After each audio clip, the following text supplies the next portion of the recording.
એએએમ જેતપુર 1 ખાતે ઘર દીઠ આયુષ્માન કાર્ડ બનાવવાની કામગીરી હાથ ધરવામાં આવી।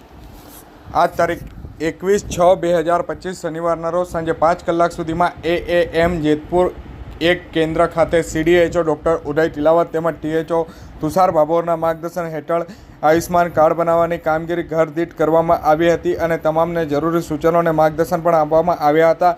એએએમ જેતપુર 1 ખાતે ઘરે ઘરે જઈ બાકી રહેલા NFSA લાભાર્થીઓને પ્રધાનમંત્રી જન આરોગ્ય યોજના હેઠળ આયુષ્માન કાર્ડ બનાવવાની કામગીરી આરોગ્ય વિભાગ દ્વારા હાથ ધરવામાં આવી હતી। મોટી સંખ્યામાં જે લાભાર્થીઓ છે આ જે આયુષ્માન કાર્ડનું લાભ લે તેના માટે આ કામગીરી કરવામાં આવી હતી। PMJAY યોજના હેઠળ યોગ્યતા પાત્ર ધરાવતા આદિજાતિ વિસ્તારોમાં ગામોમાં NFSA હેઠળ લાયકાત ધરાવતા બાકી રહેલા તમામ લાભાર્થીઓને આવરી લેવાની ખાસ ઝુંબેશ હાલ શરૂ કરવામાં આવી છે।